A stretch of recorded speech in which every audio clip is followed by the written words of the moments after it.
नमस्कार दोस्तों, आपका स्वागत है योगेश महाजन लीगल चैनल पर। योगेश महाजन लीगल चैनल पर हम आपको प्रस्तुत करेंगे नवीनतम सुप्रीम कोर्ट के फैसलों और विभिन्न अन्य न्यायालयों के फैसलों पर और विधि ज्ञान को प्रसारित करने का प्रयास करेंगे। इस चैनल पर हम न्यायिक फैसलों के महत्व को समझाने और विधि समझौतों की युक्तियों को समझाने का प्रयास करते हैं। हमारा मकसद है कानून और न्याय के क्षेत्र में ज्ञान को आपके पास पहुंचाना, तो कृपया हमारे चैनल को सब्सक्राइब करें, घंटी आइकन दबाएं, वीडियो को लाइक और शेयर करें। दोस्तों, पहले एक वीडियो बनाया था जिसमें हमने ये टाइटल रखा था, अब नियमित कर्मचारी नियमित हो पाएंगे। सुप्रीम कोर्ट का एक अहम फैसला, पूरा वीडियो देखिए। 20/12/2024 पे ये जजमेंट बनाई गई थी, जो कि बनाई गई थी Jaggu versus union of India and others की ये जजमेंट थी। इस पर पूरा एक वीडियो है, वो बनाया गया था। अब अनियमित कर्मचारी नियमित हो पाएंगे। और चूंकि अब ये जजमेंट जो वीडियो था उस पर काफ़ी व्यूज़ आए, 14,000 के 800 के आसपास जो है वो व्यूज़ आए, और काफ़ी क्वेश्चंस भी जो है नीचे पूछे गए थे। तो कई क्वेश्चंस का जो आंसर्स है वो देना पॉसिबल नहीं हो पाया था, तो उस पर एक वीडियो बनाया जा रहा है ताकि एक सिंपलर वे पे उसको समझा जा सके कि कई जो आजकल ऑर्गेनाइजेशंस हैं, गवर्नमेंट ऑर्गेनाइजेशंस हैं, अब वैकेंसीज जो है वो निकाली नहीं जाती। कई बार जो है वो टेम्पररी बेसिस पे या फिर कॉन्ट्रैक्ट बेसिस पे, इवन आउटसोर्सिंग बेसिस पे भी जो है एम्प्लॉयज़ को रखा जा रहा है। कुछ समय के लिए रखा जाता है, लेकिन उनका जो टेन्योर है कई बार इतना तक हो जाता है कि वो रिटायर्ड ही हो जाते हैं उसमें, अपॉइंटमेंट्स में। अब वो आगे जो फर्दर बेनिफिट्स हुए, जैसे पेंशन, ग्रेचुटी, लीव इनकैशमेंट, जब लेने के लिए कोर्ट में जाओ तो ये कहते थे कि गवर्नमेंट की जो इंस्ट्रूमेंटलिटीज़ हैं उनकी तरफ से ये डिफेंस आता था कि इनकी जो अपॉइंटमेंट थी वो प्रॉपर लीगल वे से नहीं हुई, जो कॉन्स्टिट्यूशनल मैंडेट था उसके अकॉर्डिंगली नहीं हुई। तो इसलिए ये जो एम्प्लॉयज़ हैं, आउटसोर्सिंग, टेम्परेरी जो कॉन्ट्रैक्ट हैं, तो मींस अडॉक हैं, जो रेगुलर नहीं हुए हैं, तो उनको ये हकदार नहीं है जो बेनिफिट्स के। तो और इवन जब रेगुलराइजेशन के लिए भी कई जो एम्प्लॉयज़ हैं वो चाहते हैं, आज की डेट में मींस जो जजमेंट आने से पहले का मैं बात बता रहा हूँ, अगर जो भी ट्राइब्यूनल्स या कोर्ट्स में जाते थे तो यही डिफेंस लेते थे कि अपॉइंटमेंट जो थी वो मींस लीगल नहीं है, मींस एक प्रकार की इरेगुलर अपॉइंटमेंट्स है, तो ये इनके रेगुलर अपॉइंटमेंट्स के हकदार नहीं है, क्योंकि इन्होंने कोई सिलेक्शन जो प्रोसेस है उसमें पार्टिसिपेट नहीं किया, तो इसलिए जो रेगुलराइजेशन का ये क्लेम नहीं कर सकते।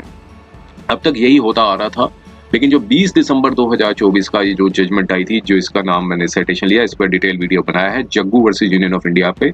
तब यहाँ पर माननीय सुप्रीम कोर्ट ने ये देखा कि जो एम्प्लॉयज़ हैं, जो स्टेट इंस्ट्रूमेंटलिटीज़ हैं, उसका काफ़ी ज़्यादा मीन्स एक उमा देवी की जो जजमेंट थी, कॉन्स्टिट्यूशनल बेंच की जजमेंट थी, उसका एज ए वेपन के तौर पर इस्तेमाल कर रही हैं एम्प्लॉयज़ के ऊपर। और जो एम्प्लॉयज़ हैं कई सालों से काम कर रहे हैं, 10-10 साल, 15-15 साल, 20-20 साल, इवन रिटायर्ड भी हो गए हैं।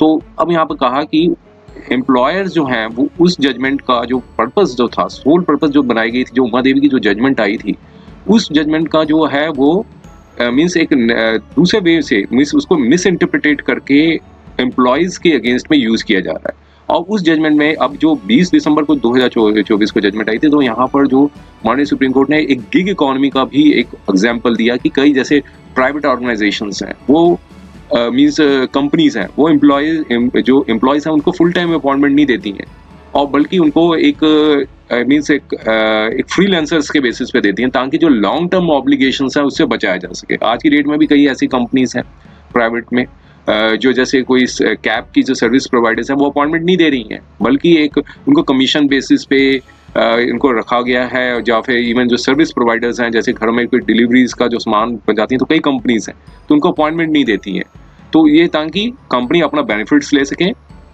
और जो लॉन्ग टर्म ऑब्लिगेशंस है उससे बचाया जा सके। तो सिमिलरली कोर्ट ने यहाँ पर क्रिटिसाइज किया उस जजमेंट पे, मीन्स जो गवर्नमेंट का जो एक्ट है, मीन्स जो रूल जो प्ले कर रही हैं, उसको क्रिटिसाइज किया कि गवर्नमेंट भी वही फुटप्रिंट्स को फॉलो कर रही है, गिग इकोनॉमी की जो फुटप्रिंट्स है उसको फॉलो कर रही है। और मींस ताकि जो लॉन्ग टर्म ऑब्लिगेशंस हैं जैसे कि पेंशन हो गया, ग्रेचुटी हो गई, लीव इनकैशमेंट हुआ, जब एम्प्लॉय रिटायर्ड हो जाता है तो ये सारे बेनिफिट्स उसको नहीं मिल पाते और काम उन्होंने पूरा किया होता है जैसे रेगुलर एम्प्लॉयज की तरह। तो हम इस वीडियो पे वो जो जजमेंट थी उसका एक एनालिसिस करेंगे और जो आज की डेट में उस सिचुएटेड कंडीशंस में जो एम्प्लॉयज हैं उस जजमेंट का कैसे इस्तेमाल कर सकते हैं, कैसे मीन्स अपना जो राइट्स हैं वो क्लेम कर सकते हैं, इस वीडियो पे हम उसको डिस्कस करेंगे। तो इसलिए पूरा बने रहिए इसको और आइए हम इसके कंटेंट्स को देखते हैं। उसका जो हमने डिटेल एनालिसिस किया है Jaggu versus union of India का, तो उसका समझने की कोशिश करते हैं। देखिए वो जो जजमेंट थी उसमें जो हम सिंपल लेमैन भाषा में समझेंगे, जो 10 और 12 जो पैराग्राफ्स था इस जजमेंट का, तो अगर हम इस जजमेंट के 10 और 12 पैराग्राफ में हम जाएंगे तो उसके जो कुछ पॉइंट्स थे हमने यहाँ पर इसको अपने मीन्स लेमैन लैंग्वेज में समझने की कोशिश की गई है। खासकर जो लीगल बैकग्राउंड नहीं होता है मेजॉरिटी लोगों का, और ताकि उनको ये जो पॉइंट्स थे 10 से 12 पैराग्राफ के जो पॉइंट्स थे उसको यहाँ पर रिप्रोड्यूस किया। तो यहाँ पर कोर्ट ने कहा था कि जो कोर्ट ने यहाँ पर रिकॉग्नाइज किया था कि जो लॉन्ग और अनइंटरप्टेड सर्विसेज हैं जिनकी 10 साल से अबव की सर्विसेज हो गई हैं तो उसको ब्रश असाइड नहीं किया जा सकता, उनको डिसरिगार्ड नहीं किया जा सकता कि सिर्फ इस ग्राउंड पे कि उनकी जो अपॉइंटमेंट्स थी वो उन्हें पार्ट टाइम या कॉन्ट्रेक्चुअल का लेबल लगाया गया उसके ऊपर। तो मीन्स काम वो कर रहे हैं पूरा, लेकिन अब कहा कि 10 साल से अबव सर्विस करने के बाद भी आप उनको सर्विसेज को मीन्स उन्होंने काम किया, सर्विसेज दी हैं, मतलब अपनी कंट्रीब्यूशन किया है किसी भी ऑर्गेनाइजेशन में अगर वो अटैच है तो यहाँ पर कहा कि उनकी जो लॉन्ग अनइंटरप्टेड सर्विसेज है जो 10 साल से अबव हो चुकी है उसको डिसरिगार्ड नहीं किया जा सकता, उसको ब्रश असाइड नहीं किया जा सकता सिर्फ इस ग्राउंड पे कि उनकी जो अपॉइंटमेंट थी पार्ट टाइम थी या कॉन्ट्रेक्चुअल थी। अब ये उस जजमेंट में ये भी कहा 10 से 12 पैराग्राफ में हम कंटेंट्स को देखेंगे तो इसमें ये बताया है कि जो सस्टेन कंट्रीब्यूशन और इंटीग्रल नेचर जो वर्क था उसको कंसिडर करना जरूरी है। सिर्फ ये नहीं कह देना कि अपॉइंटमेंट जो है उसकी किसी एम्प्लॉय की वो मीन्स ड्यू प्रोसेस के साथ नहीं हुआ है, लेकिन जो उसने कंट्रीब्यूशन किया है, जो इंटीग्रल नेचर जो वर्क था उसको भी कंसीडर करना जरूरी है कि कोई एविडेंस नहीं था जिसमें होता है अगर सजेस्ट करता है कि अपॉइंटमेंट इलीगल, तो मीन्स इलीगल और इरेगुलर वे से यहाँ पर उमा देव की जजमेंट में डिफरेंशिएट किया गया था। मीन्स अगर एक एम्प्लॉय के पास क्वालिफिकेशंस है, पूरा एक्सपीरियंस है जिस पोस्ट के लिए उसको रखा गया है, तो मीन्स अगर ड्यू प्रोसेस और सिलेक्शन प्रोसेस के बिना भी उसको रखा गया है तो अपॉइंटमेंट को कोर्ट ने यहाँ पर उस जजमेंट में बताया था कि वो एक जो है वो ऐसी अपॉइंटमेंट को इरेगुलर कहा जाएगा, ना कि इलीगल कहा जाएगा। तो यहाँ पर दूसरा बताया कि नेचर ऑफ वर्क और इंडिस्पेंसिबिलिटी के ऊपर बताया था, पैरा नंबर 1314 के ऊपर कोर्ट ने ये कहा था उस माननीय सुप्रीम कोर्ट ने कि जो वर्क परफॉर्म किया गया था उस केस में जो अपीलेंट्स जिनको टर्मिनेट कर दिया था उन्होंने कहा था कि ये पेरिनियल वर्क था और fundamental to the institutional functioning था। मीन्स अगर आप किसी को आउटसोर्सिंग एम्प्लॉई हैं उनको रख रहे हैं, जब पार्ट टाइम वर्कर हैं उनको रख रहे हैं, तो मीन्स वो काम पूरा कर रहे हैं, तो पेरिनियल मतलब उस काम की जरूरत लगातार रही है। तो वर्ड जो यूज किया गया पेरिनियल मीन्स लगातार यूज की गई है। फिर साथ में फर्दर ये नोट किया कि जो स्टेट ने जो आउटसोर्स कर रहे हैं same work after that termination demonstrate की need for the permanent rules. होता क्या है उस केस में भी हुआ और अक्सर देखा भी यही जाता है कि आउटसोर्सिंग एम्प्लॉयज हैं, कुछ साल काम करने के बाद उनको टर्मिनेट कर देते हैं, फिर बाद में उनको रिप्लेस करके दूसरे आउटसोर्सिंग एम्प्लॉयज को रख दिया जाता है। तो यहाँ पर ये कहा कि उस जजमेंट में ये कहा था माननीय सुप्रीम कोर्ट ने कि स्टेट ने आउटसोर्स किया उस मीन्स वर्क को आउटसोर्स किया, उनके सर्विसेज टर्मिनेट करने के बाद फिर दोबारा रखा है, तो मीन्स उनका जो रोल था वो परमानेंट था, मीन्स काम की जरूरत थी उस संस्था को, ऑर्गेनाइजेशन को जहां पे उनको रखा गया था। तो फिर तीसरा अगला पैराग्राफ बताया गया पैरा नंबर 14 और 15 में। पैरा 14 और 15 में बताया कि abrupt termination of long term service employees without prior notice was deemed arbitrary and violative of the natural justice।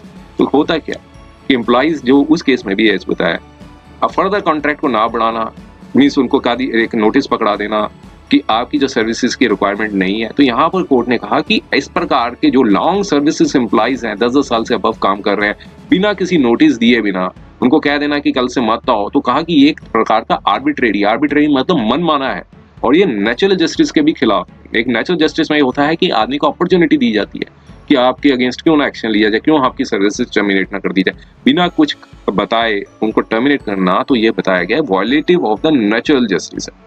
अब बताया एक पैराग्राफ जो थे 19, 20 और 28 सब पार्ट 2 जो पैराग्राफ था उस जजमेंट का उसमें कंटेंट्स क्या कहते थे, उसमें कहा था माननीय कोर्ट ने कि कॉन्टिन्यूस नेचर ऑफ सर्विस है और उनका जो कोई एडवर्स रिमार्क्स नहीं थे और उनकी एसेंशियल ड्यूटीज जो परफॉर्म की थी, तो कहा था माननीय कोर्ट ने कि उनका जो केस है फिट बनता है रेगुलराइजेशन का और पेंशन और जो बाकी जो बेनिफिट्स थे पोस्ट रिटायरमेंट बेनिफिट्स के लिए फिट बैठता है। उसके कंटेंट्स आप देख लीजिएगा, ये तो मींस इंटरप्रिटेशन करके लिखा गया है। एग्जैक्ट कंटेंट्स जो है वो जजमेंट के अंदर आपको मिलेंगे। 19 और 20 पैराग्राफ है, उसमें आप देखेंगे। और 28 जो पार्ट 2 था उसमें क्या कहा था माननीय सुप्रीम कोर्ट ने, जो एक रिलीफ जो दी थी उसमें कहा था कि appellate shall be taken back on duty and their service is regularized forthwith, and appellant shall not be entitled to pecuniary of benefits, back wages they have not worked for, but would be entitled to continuity of services for the said period, and same would be counted for the post retirement benefits. तो post retirement benefits का यहाँ पर version use किया। तो post retirement benefits क्या होते हैं? जो आपके इनकैशमेंट हो गई, ग्रेचुटी हो गई और पेंशन हो गई। तो जो पोस्ट रिटायरमेंट बेनिफिट्स के लिए भी वो हकदार होंगे जो लंबी कंटिन्यूएशन सर्विसेज पे उनको एम्प्लॉइज को जो रिलीफ दी गई थी। तो इसलिए फाइनल डायरेक्शन क्या था उस केस में कि कोर्ट ने जो उनका जो टर्मिनेशन ऑर्डर था उसको क्वैश कर दिया, लेकिन जितने पीरियड तक उन्होंने काम नहीं किया था तो ये कहा था कि नो वर्क नो पे का होता है, तो इसलिए जितने दिन तक काम नहीं किया तो उसके लिए सैलरी क्लेम नहीं कर सकते हैं। और डायरेक्शन दे दी थी कि उनकी सर्विसेज को वापस लिया जाए और रेगुलराइज कर दी जाए और उनका जो पोस्ट रिटायरमेंट बेनिफिट्स हैं उसके लिए वो हकदार है। तो अब गवर्नमेंट की जो आर्ग्यूमेंट्स थे, गवर्नमेंट भी अपने आर्ग्यूमेंट्स देती है, कोई भी कोर्ट में केस जाए तो गवर्नमेंट के आर्ग्यूमेंट्स थे। तो यहाँ पर कोर्ट ने उनके गवर्नमेंट के जो आर्ग्यूमेंट्स थे उसको क्रिटिसाइज किया था। उन्हें कोर्ट ने कहा था कि जो टेम्परेरी एम्प्लॉयमेंट कॉन्ट्रैक्ट्स है उसको आप मिसयूज कर रहे हैं, तो इसलिए उसके लिए उनको क्रिटिसाइज किया था कि आप उनको राइटफुल बेनिफिट्स है एम्प्लॉयज को ना दे सकें, इसलिए आप उस कॉन्ट्रैक्ट को मिसयूज कर रहे हैं, टाइटल को मिसयूज कर रहे हैं, नॉट की कॉन्ट्रैक्ट के जो टाइटल है उसको मिसयूज कर रहे हैं। अब एक ये भी बताया कोर्ट ने कि प्रोसीजरल इरेगुलरिटीज होती है अपॉइंटमेंट में, तो वो एक ग्राउंड नहीं बनता कि उसकी सब्सटेंशिएटिव सर्विसेज बेनिफिट्स को दिया जाए। तो मींस एक एम्प्लॉय है, उसको अपॉइंटमेंट दे दी, कोई इरेगुलरिटी हुई, अपॉइंटमेंट दे दी, वो कई सालों से काम कर रहे हैं, अब उसको कहा कि ये कोई ग्राउंड नहीं बनता कि आपको इसकी जो इनिशियल अपॉइंटमेंट आपने इलीगल तरीके बिना मींस इरेगुलरिटी हुई उसके इनिशियल अपॉइंटमेंट, तो उसके जो सब्सटेंशिएटिव बेनिफिट्स हैं, मींस 10-12 साल काम कर रहा है कोई आदमी, 10 साल से बहुत काम कर रहा है, तो उसके जो सब्सटेंशिएटिव बेनिफिट सर्विस बेनिफिट्स है उसको डिनाई नहीं किया जा सकता। ये ग्राउंड नहीं है कि इरेगुलरिटी हुई अपॉइंटमेंट देने में और उसके जो सब्सटेंशिएटिव सर्विस बेनिफिट्स है वो आप नहीं दोगे। यहाँ पर कोर्ट ने कहा कि प्रोसीजरल इरेगुलरिटीज जो हुई है अपॉइंटमेंट में, तो वो एक ग्राउंड का रेप शेप नहीं ले सकता जो ग्राउंड उन्होंने अपोज के लिए उठाए थे।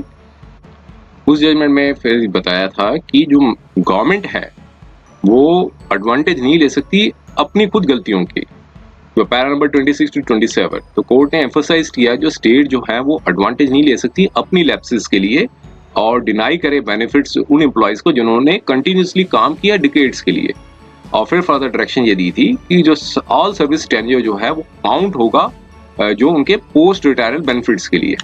तो ये एक प्रकार की जो जजमेंट थी वो एक बाइंडिंग प्रेसिडेंट है, क्योंकि एक लेटेस्ट जजमेंट है, क्योंकि 2024 में 20 दिसंबर 2024 को ये जजमेंट आई है। तो एक प्रकार ये एक बाइंडिंग प्रेसिडेंट है। और यहाँ पर माननीय सुप्रीम कोर्ट ने डिसीजन जो आया था Jaggu versus union of India का जो केस था 2024 का, तो अब ये लेटेस्ट बाइंडिंग प्रेसिडेंट है। और जितनी भी कोर्ट्स हैं, मींस माननीय सुप्रीम कोर्ट के नीचे जितनी भी हाई कोर्ट्स हुई और जितने भी ट्राइब्यूनल्स हुए, central administrative tribunal, state administrative tribunal, जितने भी ट्राइब्यूनल्स हैं उनको फॉलो करना होगा under article 141 of the constitution के तहत। मींस कोई भी जजमेंट अगर माननीय सुप्रीम कोर्ट अगर इशू देती है, अगर उसके जो लीगल प्रिंसिपल्स हैं वो डिस्कस किए हैं उस जजमेंट में, तो एक प्रकार का वो बाइंडिंग प्रेसिडेंट हो जाता है। और जो लीगल इश्यूज अगर कोर्ट ने डिसाइड कर दी हैं तो नीचे की जितने भी कोर्ट्स हैं उनको ये फॉलो करना पड़ता है।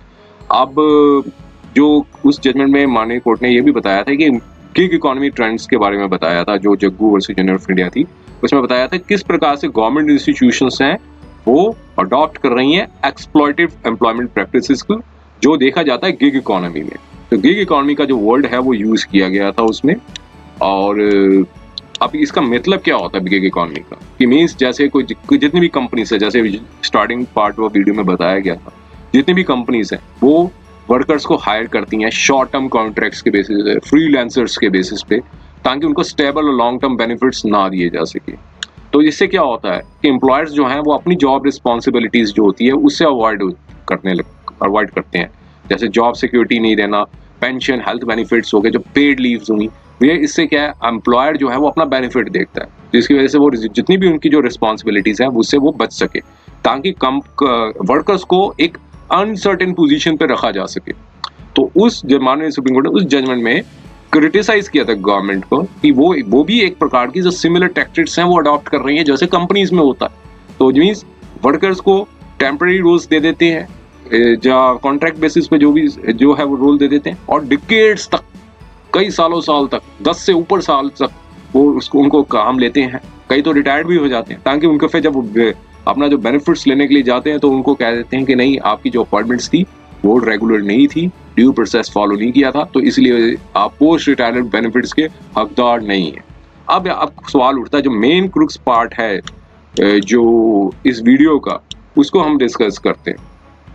वो ये है कि किस प्रकार से जो आउटसोर्स और अडॉक एम्प्लॉयज हैं, जो कॉन्ट्रेक्चुअल एम्प्लॉयज हैं, वो किस प्रकार से इस जजमेंट का यूज कर सकते हैं।